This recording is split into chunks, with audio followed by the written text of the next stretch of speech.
नमस्कार दोस्तों, मैं हूं दिवांश और आप सुन रहे हैं हॉरर कहानी वो भी मेरी जुबानी।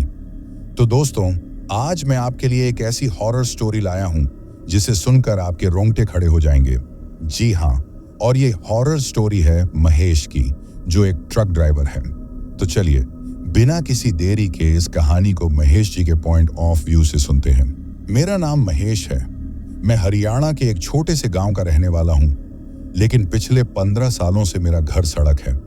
मैं एक ट्रक ड्राइवर हूं और मेरी जिम्मेदारी है सामान को एक कोने से दूसरे कोने तक पहुंचाना, चाहे वो खाने का सामान हो या मशीन के पुर्जे। मेरी उम्र 40 के पार है और इस दौरान मैंने भारत की हर छोटी बड़ी सड़क पर गाड़ी चलाई है। थकान और अकेलेपन के अलावा मुझे किसी और चीज से डर नहीं लगता था, कम से कम तब तक जब तक मेरे साथ वह भयानक घटना नहीं हुई। ये बात पिछले साल की है, जब मैं मुंबई से दिल्ली के लिए एक बड़ा कंटेनर लेकर निकला था। ये मेरी रूटीन ट्रिप थी, लेकिन इस बार मुझे एक नया रास्ता लेना पड़ा। मेरे मालिक ने कहा कि नया रास्ता थोड़ा छोटा है और टोल भी कम लगेगा। यह रास्ता महाराष्ट्र और मध्य प्रदेश के बॉर्डर के पास से गुजरता था और ज्यादातर कच्चे जंगल के रास्तों जैसा था। पहला दिन तो सब ठीक रहा, धूप अच्छी थी और सड़क भी सिंगल लेन की होते हुए भी ठीक थी। मैंने रात के खाने के लिए एक ढाबे पर ट्रक रोका, रोटी सब्जी खाई और रात को ट्रक की केबिन में ही सो गया। अगले दिन दोपहर होते होते मैं उस इलाके में पहुंच गया जिसे मेरे मालिक ने शॉर्टकट कहा था। सड़क पतली होती गई और मेरे दोनों तरफ सिर्फ घने पेड़ थे। सूरज की रोशनी भी मुश्किल से जमीन तक पहुंच पा रही थी। मुझे थोड़ा अजीब लगा, क्योंकि इस रास्ते पर दूर दूर तक कोई और गाड़ी नहीं दिख रही थी, न कोई ढाबा, न कोई गांव। ऐसा लग रहा था जैसे मैं किसी पुरानी भूली हुई दुनिया में आ गया हूं। शाम होते होते माहौल और ज्यादा गहरा और शांत हो गया। यह वह समय था जब आमतौर पर ड्राइवर थोड़ा सतर्क हो जाते हैं। मैंने अपनी हेडलाइट्स ऑन की और अपना पसंदीदा पुराना हिंदी संगीत थोड़ा ऊंचा कर लिया ताकि सन्नाटा टूट सके। लगभग रात के 10 बजे होंगे जब मेरी नजर सड़क के किनारे पड़ी। वहां एक औरत खड़ी थी। वह सफेद साड़ी में थी और उसका चेहरा नीचे की ओर झुका हुआ था। अजीब बात यह थी कि वह इतनी घनी जंगल वाली सड़क पर अकेली क्या कर रही थी। मैंने अपनी स्पीड कम की। मैंने सोचा शायद कोई गांव की औरत होगी जो रास्ता भटक गई हो या मदद के लिए खड़ी हो। जैसे ही मैं उसके पास पहुंचा, मैंने हॉर्न दिया और खिड़की का शीशा नीचे किया। बहन जी, क्या हुआ, कहाँ जाना है? मैंने पूछा। उसने धीरे से अपना सिर ऊपर उठाया। उसका चेहरा देखकर मेरे शरीर में खून जम सा गया। वह बहुत भयानक नहीं थी, लेकिन उसके चेहरे पर एक ऐसा खालीपन था, एक ऐसी उदासी थी जो हड्डियों तक ठंडक पहुंचा दे। उसकी आंखें पूरी तरह सफेद थीं और उनमें कोई चमक नहीं थी, जैसे किसी मरी हुई मछली की आंखें हों। वह कुछ बोली नहीं, बस अपना हाथ उठाकर ट्रक को रोकने का इशारा किया। मैंने तुरंत ब्रेक लगाया। मेरा दिल जोर जोर से धड़कने लगा। मैंने सोचा, ये कौन है, यहां अकेली क्यों है, क्या ये कोई? लेकिन ट्रक रोकना मेरी गलती थी। जैसे ही ट्रक रुका, उसने मेरी तरफ बढ़ना शुरू किया। वह चल नहीं रही थी, बल्कि जमीन से थोड़ा ऊपर तैर रही थी, या शायद मुझे ऐसा महसूस हुआ। उसके पैर जमीन को छू नहीं रहे थे, या अगर छू भी रहे थे तो उसकी चाल बिल्कुल भी सामान्य नहीं थी। उसकी चाल में कोई आवाज नहीं थी, लेकिन मेरे दिमाग में एक भयानक चीख गूंज रही थी। मैंने जल्दी से शीशा ऊपर करना चाहा, लेकिन इससे पहले कि मैं कर पाता, वो ट्रक के बिल्कुल पास आ गई और मेरी खिड़की के बाहर खड़ी हो गई। उसकी आंखों का सफेद रंग अब मेरे शीशे से टकरा रहा था। वह अपना मुंह खोलने लगी। उसका मुंह सामान्य से कहीं ज्यादा बड़ा खुल रहा था, और फिर उसके मुंह से एक आवाज निकली। वह आवाज औरत की नहीं थी, बल्कि कई आवाजों का मिश्रण थी। बच्चों के रोने की, कुत्तों के भौंकने की और जोरदार हवा के चलने की आवाज। ये मेरे कानों में नहीं, बल्कि सीधे मेरी आत्मा में घुस रही थी। मैंने बिना कुछ सोचे समझे एक्सीलरेटर पर पैर रखा और ट्रक को पूरी रफ्तार से दौड़ा दिया। मैंने पीछे मुड़कर नहीं देखा। वह ट्रक के पीछे दौड़ने की कोशिश कर रही थी या नहीं, मुझे नहीं पता, लेकिन मुझे महसूस हुआ कि वह चीज अभी भी मेरे ट्रक के बहुत करीब है। मैंने हॉर्न बजाया और जितना हो सकता था उतनी तेजी से उस डरावनी जगह से दूर भागने लगा। मैंने अपने शीशे को कसकर बंद कर लिया और संगीत को और ऊंचा कर दिया, जैसे कि यह सब कुछ एक बुरा सपना हो और आवाज से टूट जाएगा। काफी देर तक मेरे रोंगटे खड़े रहे, जब तक मुझे यह विश्वास नहीं हो गया कि वह जगह बहुत पीछे छूट गई है। मैंने अपनी रफ्तार धीमी नहीं की। मैं पसीने से भीग चुका था। मुझे समझ में नहीं आ रहा था कि मैंने क्या देखा। क्या वह सच में कोई भूत था या मेरी नींद की कमी और अकेलेपन ने मेरे दिमाग पर असर डाला था। लेकिन मैं जानता था कि वह सिर्फ एक वहम नहीं था। वह औरत, वह सफेद आंखें और वह भयानक आवाज, वो सब असली था। मैंने उस रात ट्रक एक खुली जगह पर पार्क किया जहां एक पुराना पेट्रोल पंप था। मैं डर के मारे सो नहीं पाया। मैं बस दुआ कर रहा था कि सूरज जल्दी निकले और मैं इस भयानक रास्ते से निकल जाऊं। लेकिन यह तो बस शुरुआत थी। रात काटी तो जरूर, पर मुझे नींद बिल्कुल नहीं आई। मैं पूरी रात ट्रक के केबिन में बैठा रहा, आंखें खोलकर बाहर देखता रहा, जैसे कोई भयानक चीज मुझ पर हमला करने वाली हो। पुराने पेट्रोल पंप के आसपास अजीब सी चुप्पी थी। सिर्फ हवा की सनसनाहट सुनाई दे रही थी। मेरी आंखों में वह सफेद आंखों वाली औरत बार बार आ रही थी। जैसे ही पूरब की तरफ हल्की लालिमा दिखी, मैंने चैन की सांस ली। सुबह का उजाला मुझे जिंदगी की निशानी लगा। मैंने तुरंत ट्रक स्टार्ट किया और बिना नाश्ते पानी के ही आगे बढ़ गया। मेरा बस एक ही मकसद था, इस जंगल वाले रास्ते से जल्दी बाहर निकलना। सुबह के 8 बज रहे होंगे और मैं अब भी उसी सुनसान रास्ते पर था। अब रास्ता थोड़ा सा ऊपर नीचे हो रहा था, मतलब पहाड़ियां शुरू हो रही थी। सूरज निकल चुका था, लेकिन पेड़ों की वजह से रोशनी अभी भी कम थी। मैं गाड़ी चला रहा था और अपने मन को शांत करने की कोशिश कर रहा था। तभी मुझे लगा कि ट्रक के पीछे कंटेनर में कुछ हरकत हो रही है। मुझे लगा शायद मेरे वहम है, पर फिर एक जोरदार धम्म की आवाज आई, जैसे कोई भारी चीज कंटेनर की अंदरूनी दीवार से टकराई हो। मैंने तुरंत गाड़ी रोकी। मैं नीचे उतरा और कंटेनर के पीछे गया। मैंने ताला चेक किया। ताला सही सलामत लगा हुआ था। शायद सामान हिल गया होगा, मैंने खुद को दिलासा दिया। पर फिर एक और, इस बार ज्यादा तेज धम्म की आवाज आई। इस बार आवाज ऐसी थी जैसे कोई गुस्सा होकर अंदर चीजों को मार रहा हो। मेरी रूह कांप गई। मैंने कंटेनर के गेट पर कान लगाया। अंदर से अजीब सी फुसफुसाहट की आवाज आ रही थी। वह इंसानी आवाज नहीं थी, बल्कि कई आवाजों का एक अजीब सा शोर था, जैसे सैकड़ों कीड़े एक साथ बात कर रहे हों। मेरे माथे पर पसीना आ गया। मैं जानता था कि कंटेनर में सिर्फ प्लास्टिक के डिब्बे और कुछ मशीनरी है, कोई जिंदा चीज नहीं है। मैंने वापस अपनी केबिन में जाने की कोशिश की। तभी मुझे कंटेनर के ताले के पास एक चीज दिखाई दी। ताला तो सही था, लेकिन उसके किनारे जहां गेट मिलते हैं, वहां से लाल रंग का कुछ तरल पदार्थ धीरे धीरे रिस रहा था। यह खून था। मेरा दिल मुंह को आ गया। अगर यह खून है तो अंदर क्या है? क्या किसी ने किसी को मार दिया है? पर मैं तो मुंबई से निकला था और कंटेनर तब से बंद है। मैंने हिम्मत करके अपने फोन का टॉर्च ऑन किया और रिसते हुए खून को देखा। खून पतला नहीं था, गाढ़ा और चिपचिपा लग रहा था। जैसे ही मैंने टॉर्च उस जगह पर टिकाया जहां से खून रिस रहा था, मुझे वहां एक छोटा सा छेद दिखाई दिया। वह छेद शायद बुलेट का था या किसी नुकीली चीज का। और फिर उस छेद से एक उंगली बाहर आई। वह इंसानी उंगली थी, पर वह पूरी तरह से सफेद और सूखी हुई थी, जैसे किसी मम्मी की उंगली हो। उस उंगली के नाखून काले और मुड़े हुए थे। मेरी चीख निकल गई। मैं 2 कदम पीछे हटा। वह उंगली जोर जोर से छेद के किनारे को खरोंचने लगी, जैसे अंदर जो भी है वह बाहर आने की कोशिश कर रहा हो। मैंने जमीन पर पड़ा एक मोटा पत्थर उठाया। मेरी सांसें तेज हो चुकी थीं। मैं अंदर की उस चीज के बारे में सोचना भी नहीं चाहता था। जो भी हो, अंदर ही रहो। मैंने चिल्लाते हुए पत्थर को कंटेनर के गेट पर दे मारा। पत्थर की आवाज से शायद अंदर की चीज डर गई, क्योंकि वह उंगली तुरंत वापस अंदर खींच ली गई। खून का रिसाव भी रुक गया। अंदर की फुसफुसाहट भी शांत हो गई। मैं वहां 1 मिनट तक खड़ा रहा। मेरी छाती तेजी से ऊपर नीचे हो रही थी। मुझे लगा कि मैं अभी बेहोश हो जाऊंगा। मैंने जल्दी से वापस केबिन में छलांग लगाई और ट्रक स्टार्ट किया। इस बार मैंने ट्रक को उस रफ्तार से दौड़ाया जितनी रफ्तार से ट्रक कभी नहीं दौड़ा होगा। मैंने पीछे देखना बिल्कुल छोड़ दिया था। मैं गाड़ी चलाता रहा जब तक कि वह जंगल वाला रास्ता खत्म नहीं हो गया।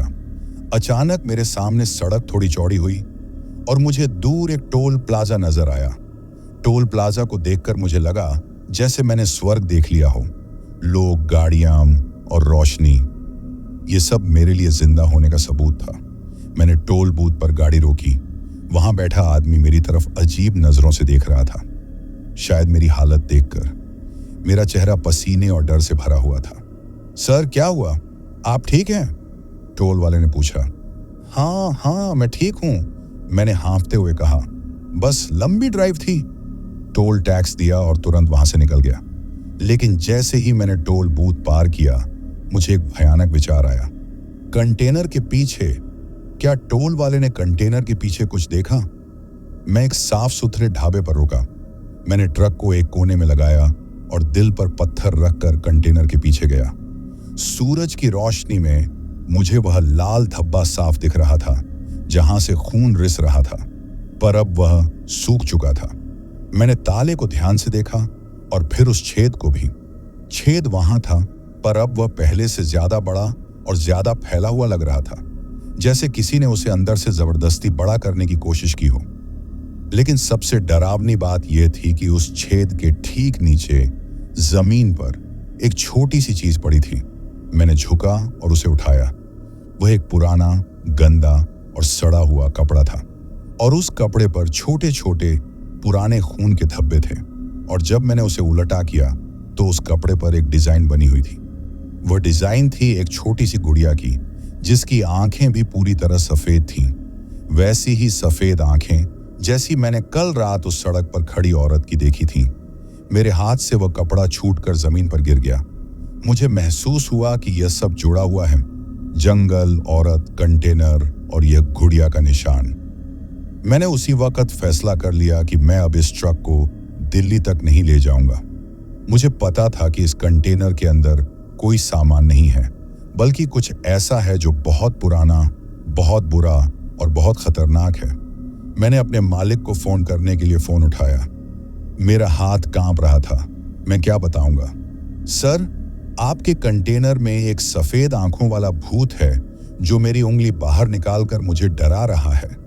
लेकिन इससे पहले कि मैं फोन लगा पाता, ट्रक के अंदर मेरे ठीक पीछे केबिन में मुझे किसी के खांसने की आवाज आई। ये आवाज बहुत सूखी और धीमी थी, पर इतनी पास थी कि मेरी रीढ़ की हड्डी में ठंडी लहर दौड़ गई। मैं तेजी से पलटा। मेरे पीछे की सीट पर कोई नहीं था, सिर्फ मेरे कपड़े और एक पुराना कंबल पड़ा था। मैंने सांस रोकी। फिर कंबल के नीचे से जमीन पर पड़ी हुई वह गुड़िया का कपड़ा धीरे धीरे हिलने लगा। वह मेरी तरफ बढ़ रहा था। मेरे हाथ कांप रहे थे। मैं जानता था कि यह मेरी आंखों का धोखा नहीं है। जो चीज मैंने कंटेनर के पीछे जमीन से उठाई थी, वह अब मेरे ठीक पीछे की सीट पर जिंदा चीज की तरह हरकत कर रही थी। मैंने तेजी से मुंह खोला और एक जोरदार सांस ली। डर ने मुझे इतना जकड़ लिया था कि मैं कुछ सोच नहीं पा रहा था। वहां क्या है? मैंने लगभग फुसफुसाते हुए पूछा। मैंने हिम्मत की और जल्दी से कंबल को खींचा। जैसे ही कंबल हटा, वह कपड़ा जमीन पर गिर गया। वह हिल नहीं रहा था, शांत, गंदा और बेजान पड़ा था। क्या हो रहा है मेरे साथ? क्या मैं सच में पागल हो रहा हूं? मैं खुद से पूछने लगा। मैंने जल्दी से उस कपड़े को पैर से दूर धकेला और अपनी नजर चारों तरफ दौड़ाई। ये एक साफ, धूप वाली जगह थी। दूर ढाबे पर लोग आ जा रहे थे। ये कोई सुनसान जंगल नहीं था, लेकिन मेरे ट्रक के केबिन के अंदर डर की एक ठंडी हवा थी जो बाहर के मौसम से बिल्कुल अलग थी। मैं तुरंत ढाबे के पास गया और एक मजेदार चाय बनवाई। मुझे लगा कि गर्मा गर्म चाय पीने से मेरी नसें शांत होंगी। मैंने चाय पी और ढाबे के मालिक से बेमन से बातें करने लगा। मैंने उसे बताया कि मैं मुंबई से आ रहा हूं और मुझे नींद की कमी है, इसलिए मुझे सब कुछ अजीब लग रहा है। वह मालिक एक बुजुर्ग आदमी था। मेरी बातें सुनकर वह मुस्कुराया और बोला, बेटा, ये लाइन ही ऐसी है।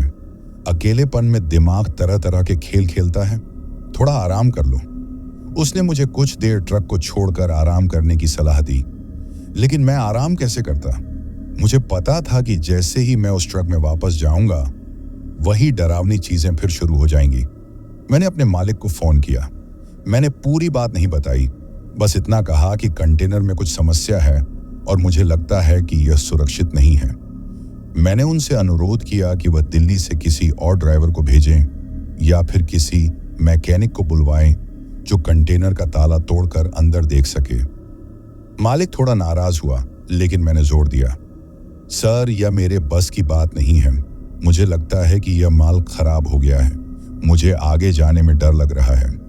आखिरकार मालिक मान गया और कहा कि वह अगले दिन सुबह तक एक आदमी भेज देगा।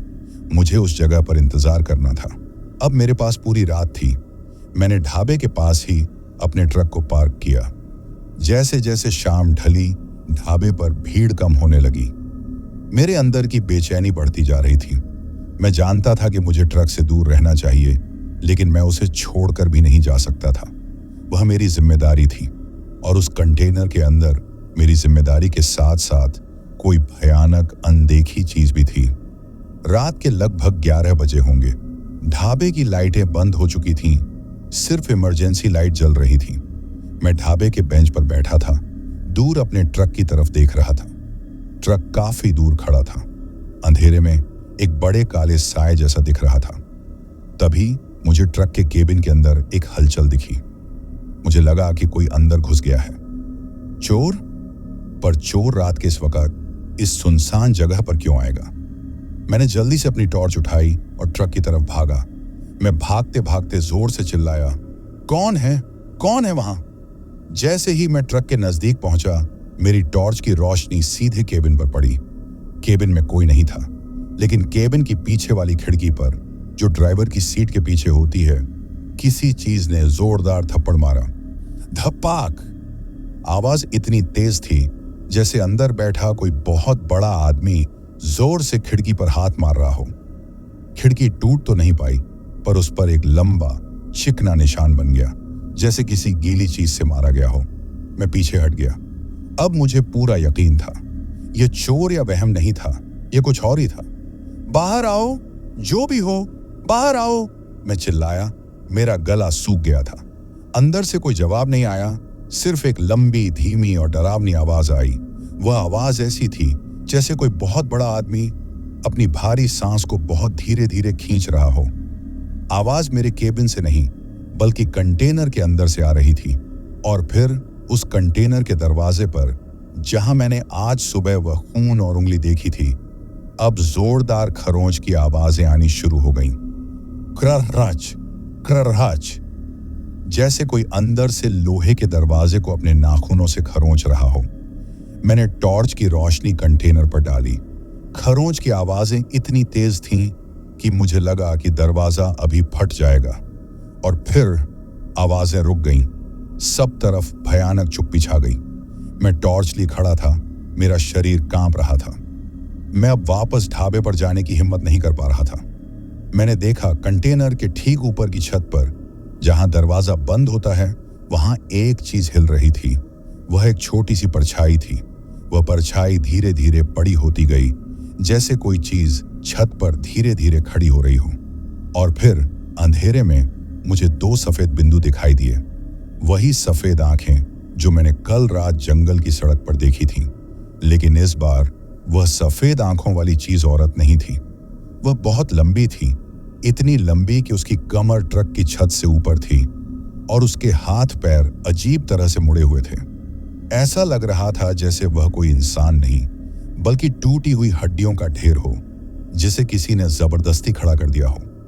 उसने मेरी तरफ देखा और फिर धीरे से एक बहुत लंबी सड़ी हुई उंगली से मेरे कंटेनर पर टैप किया। टप! और फिर एक भयानक, बूढ़ी और टूटी हुई आवाज कंटेनर के अंदर से नहीं, बल्कि मेरे सिर के अंदर से आई। तुम दरवाजा खोलो। मेरा दिमाग फट रहा था। मैं अपनी जगह से नहीं हिल पाया। मैं बस अपनी टॉर्च को उस भयानक साए पर टिकाए रहा। वह चीज कंटेनर की छत से नीचे कूद गई। उसकी लैंडिंग पर कोई आवाज नहीं आई और अब वह मेरी तरफ आ रहा था। उसके मुड़े हुए पैर, उसकी सफेद आंखें। मेरे पास भागने का समय नहीं था। वह धीरे धीरे मेरी तरफ बढ़ रहा था। उसकी हर धीमी चाल में हड्डियां टूटने की या लोहे के मुड़ने की आवाज आ रही थी। पर अजीब बात यह थी कि यह आवाज हवा में नहीं बल्कि मेरे दिमाग के अंदर थी। डर ने मुझे एक पल के लिए पत्थर बना दिया था, लेकिन जब वह चीज करीब आई तो उसकी देह से एक ठंडी सड़ी हुई बू मेरे नथुनों तक पहुंची। उस बू ने मेरे दिमाग को झकझोर दिया। उस पल मेरे अंदर जोरदार चीख निकली और मैं होश में आया। भागना ही एकमात्र रास्ता था। मैं उलटे पैरों भागा और जल्दी से अपने ट्रक के दरवाजे की तरफ छलांग लगाई। मैंने हांफते हुए ड्राइवर साइड का दरवाजा खोला, अंदर कूदा और एक झटके में दरवाजा बंद करके लॉक कर दिया। मेरे हाथ तेजी से कांप रहे थे। मैंने चाबी घुमाई और इंजन स्टार्ट किया। इससे पहले कि मैं पहला गियर लगा पाता, वह चीज ट्रक के पास पहुंच चुकी थी। वह मेरे ट्रक के ठीक सामने खड़ी हो गई और फिर एक ही झटके में ट्रक के बोनट पर चढ़ गई। उसके लंबे पतले अंग बोनट पर अजीब तरह से चिपके हुए थे। मेरी हेडलाइट्स की तेज रोशनी सीधे उसके सफेद खाली चेहरों पर पड़ रही थी। अब वह बोनट से चढ़कर मेरे शीशे के ठीक ऊपर आ गया था। उसका मुंह मेरे सामने शीशे से सटा हुआ था। उसकी आंखों में कोई पुतली नहीं थी, बस सफेद पत्थर जैसा खालीपन था। मुझे लगा कि अगर मैंने उसे एक पल और देखा तो मैं पागल हो जाऊंगा। मैंने हॉर्न बजाया, लगातार जोर जोर से। हॉर्न की कर्कश आवाज से वह चीज एक पल के लिए ठिठकी। उसी पल का फायदा उठाकर मैंने एक्सीलरेटर को दबाया। ट्रक तेजी से आगे बढ़ा। मेरी उम्मीद थी कि बोनट पर बैठी वह चीज गिर जाएगी, लेकिन वह नहीं गिरी। उसने अपने लंबे पतले हाथों से केबिन के ऊपर लगी लाइट की रेलिंग को पकड़ लिया और फिर उसने अपने मुड़े हुए पैरों को शीशे के ऊपर टिकाया और अपने एक हाथ को मेरी खिड़की के शीशे पर दे मारा। धड़ाम! आवाज इतनी तेज थी कि मेरे कान सुन्न हो गए। शीशा चटक गया। उस पर मकड़ी के जाले जैसा निशान बन गया। मैंने महसूस किया कि अगर वह एक और बार मारेगा तो शीशा टूट जाएगा और वह अंदर आ जाएगा। मैं चिल्लाता रहा और ट्रक को कच्चे रास्ते पर तेजी से भगाता रहा। ढाबा पीछे छूट चुका था।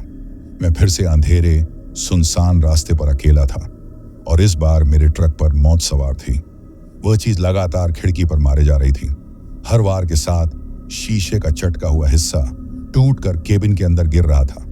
तभी उसके मुंह से फिर वही आवाज निकली जो कई आवाजों का मिश्रण थी और मेरे सिर के अंदर गूंज रही थी। खोलो, मुझे अंदर ले चलो। यह सुनकर मेरा दिमाग काम करना बंद कर दिया। मैं ट्रक को एक तरफ मोड़ना चाहता था ताकि वह गिर जाए, लेकिन मैं डर के मारे स्टीयरिंग को कसकर पकड़े रहा। एक और वार पड़ा और खिड़की का एक बड़ा हिस्सा टूटकर गिर गया। अब शीशे में एक बड़ा छेद हो गया था और उस छेद से उस भयानक चीज का हाथ अंदर आने लगा। वह हाथ सफेद सूखी हुई उंगलियों वाला था, बिल्कुल वैसा ही जैसा मैंने कंटेनर के छेद में देखा था। मैंने चिल्लाते हुए अपना पैर ब्रेक पर मारा। ट्रक बुरी तरह हिलकर रुक गया। मैं दूसरी तरफ के दरवाजे से बाहर निकलकर भागने की तैयारी करने लगा, लेकिन इससे पहले कि मैं निकल पाता, मेरा ध्यान मेरे डैशबोर्ड पर पड़ा। वहां मेरी ड्राइविंग लाइसेंस और कागजात के बीच वह गुड़िया का कपड़ा रखा हुआ था, और वह सिर्फ रखा हुआ नहीं था, उसके ऊपर छोटे छोटे मिट्टी से सने हुए कदमों के निशान थे, जैसे कोई बहुत छोटा बच्चा उस पर चला हो। और फिर उस कपड़े के पास से एक और भयानक आवाज आई।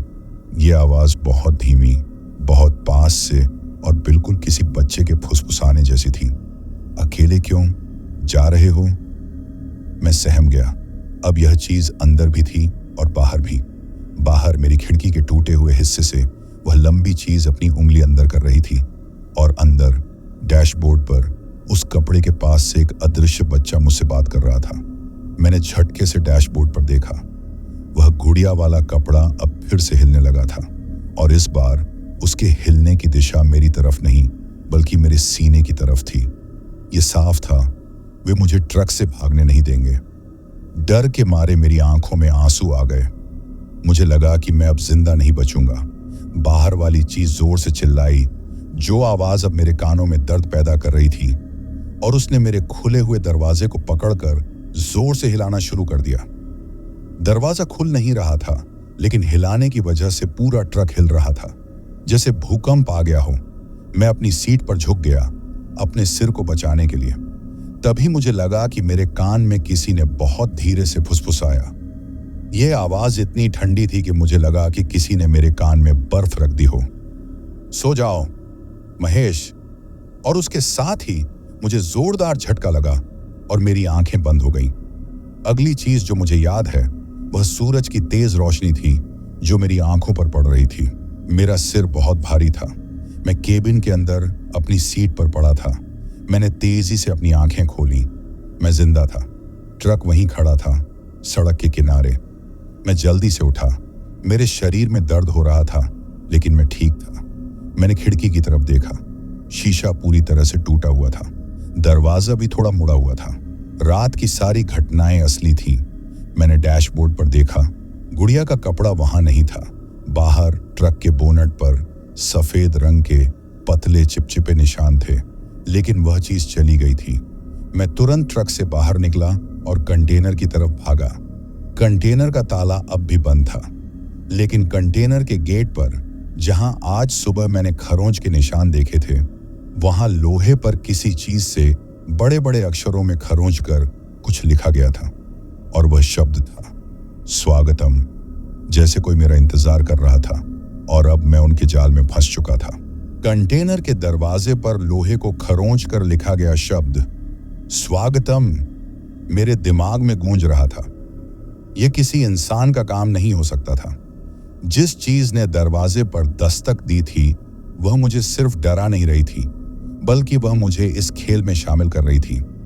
मैंने जल्दी से अपने मालिक को फोन किया। इस बार मेरी आवाज में घबराहट नहीं, बल्कि एक अजीब सी मजबूरी थी। मैंने बस इतना कहा, सर, मैं अभी भी उसी ढाबे से थोड़ा आगे हूं। प्लीज जल्दी किसी को भेजें। मैं अब और इंतजार नहीं कर सकता। मालिक ने कहा कि वह आदमी आ रहा है, दोपहर तक पहुंच जाएगा। मुझे किसी भी हालत में दोपहर तक रुकना था। मैंने ढाबे की तरफ वापस चलना शुरू किया।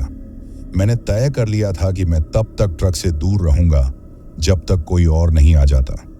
मैं ढाबे पर पहुंचा, लेकिन अब मुझे यहां भी डर लगने लगा था। वह भयानक चीज मुझे ढूंढते हुए यहां भी आ सकती थी। मैंने एक कोने की कुर्सी ली और बैठ गया। ढाबे के मालिक ने मुझे फिर से चाय दी, लेकिन मैं उसे पी नहीं पाया। मैं वहां बैठा रहा और हर आने जाने वाले को घूरता रहा। मुझे लगा जैसे हर चेहरे के पीछे वही सफेद आंखें छिपी हुई हैं। तभी ढाबे के टीवी पर मेरी नजर पड़ी। वहां किसी गांव की खबर चल रही थी।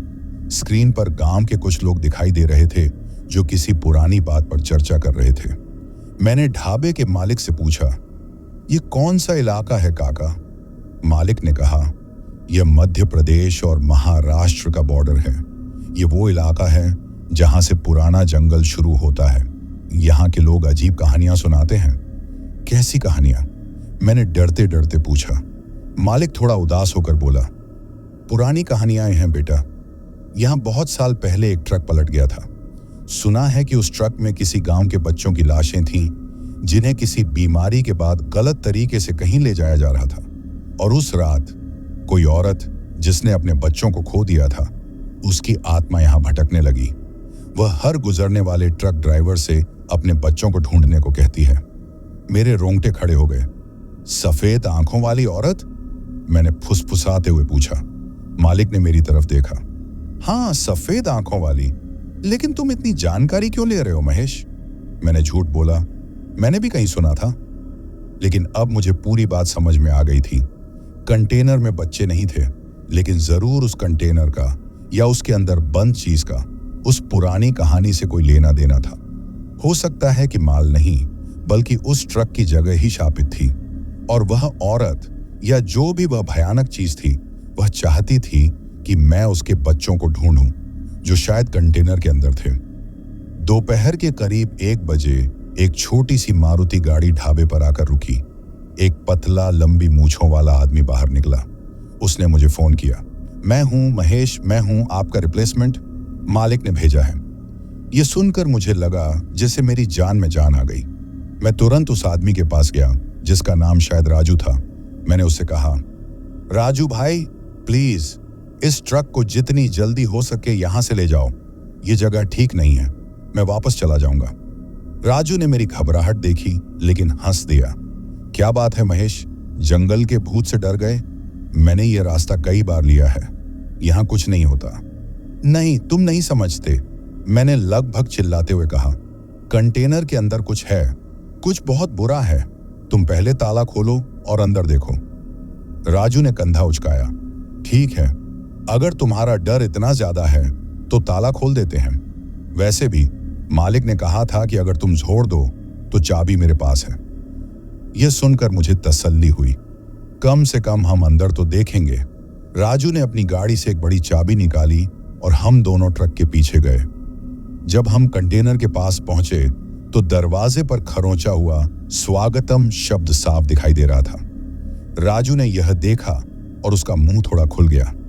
यह क्या है? उसने पूछा। मैंने कहा था ना, मैं फुसफुसाया। राजू ने ताले में चाबी डाली और उसे घुमाया।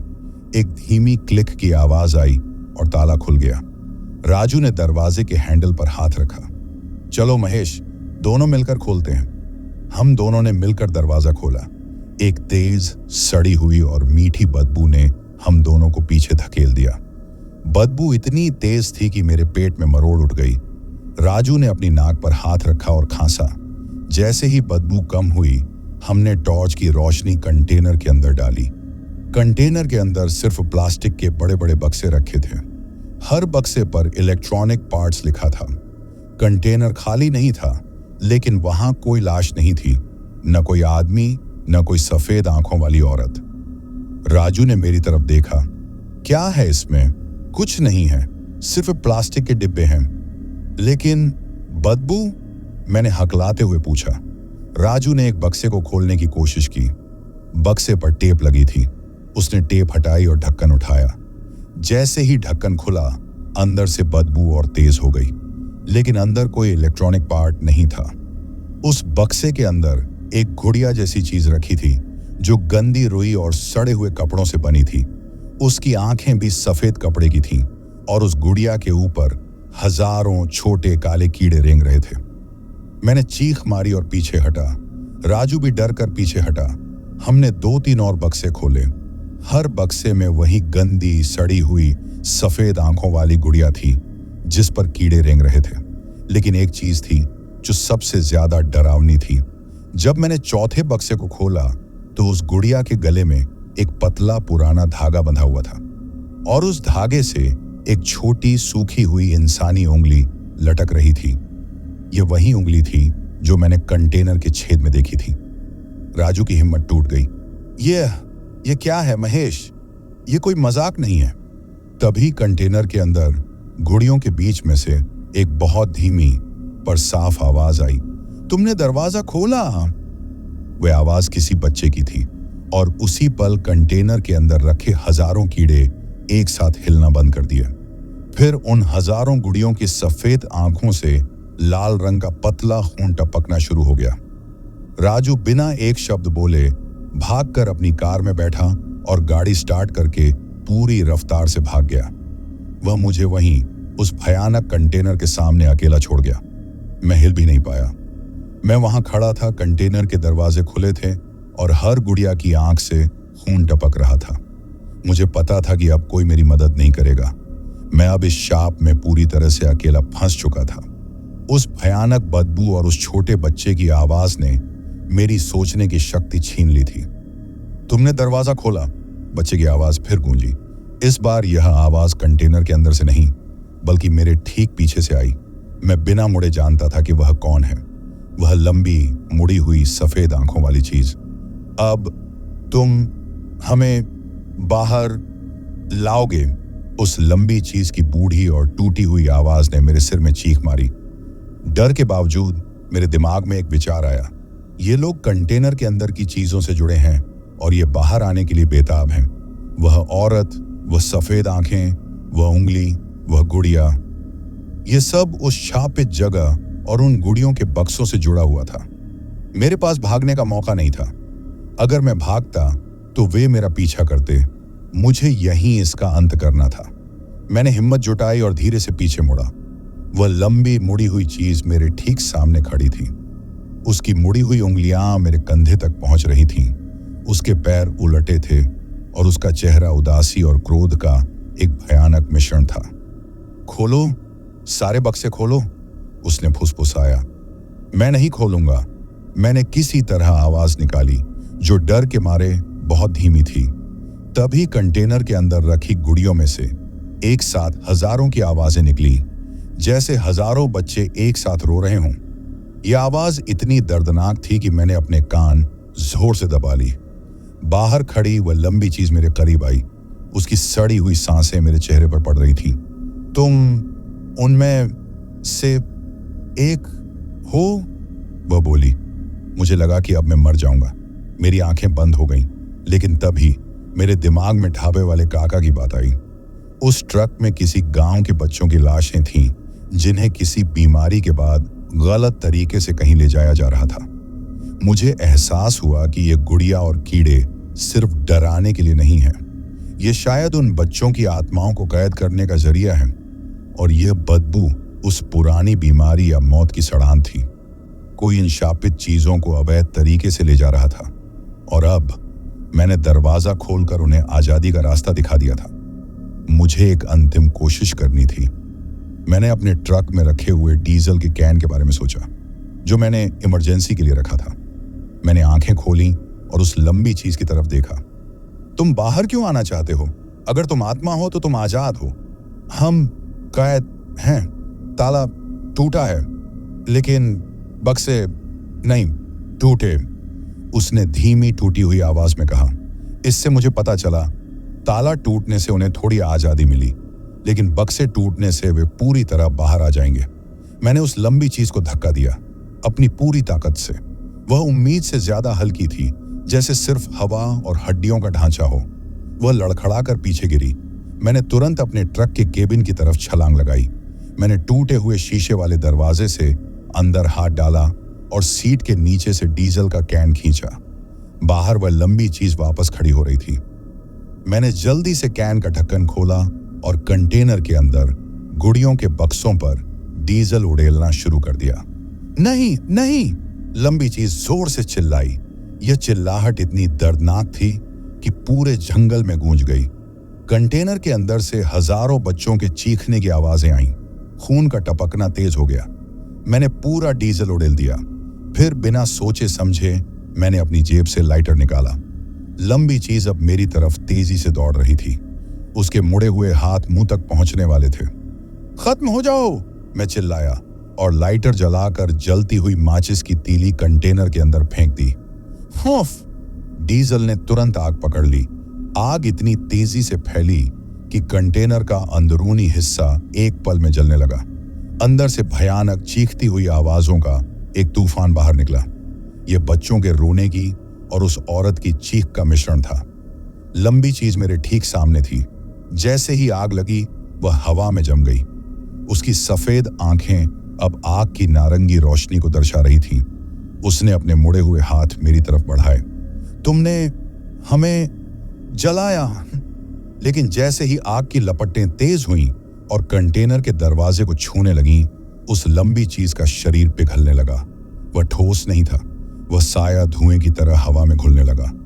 उसकी सफेद आंखें आखिरी बार मुंह पर टिकीं और फिर वह पूरी तरह से गायब हो गई। कंटेनर अब पूरी तरह से जल रहा था। आग की गर्मी इतनी तेज थी कि मैं पीछे हट गया। मैंने देखा कि बक्से और गुड़िया जलकर राख बन रहे थे। चीखें अब शांत हो चुकी थीं। उनकी जगह सिर्फ आग की छर्र छर्र की आवाज थी। मैं वहीं खड़ा रहा, जलते हुए कंटेनर को देखता रहा। जब तक आखिरी लपट शांत नहीं हो गई, मैं वहां से नहीं हटा। जब आग बुझ गई तो मैंने कंटेनर का दरवाजा बंद किया। अब अंदर कुछ नहीं बचा था, सिवाय राख और जले हुए लोहे के। मैं वापस अपने केबिन में आया।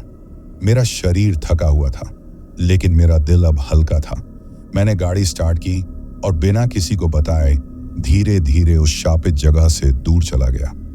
मैंने अपने मालिक को फोन किया और कहा कि कंटेनर में आग लग गई थी, माल जल गया है।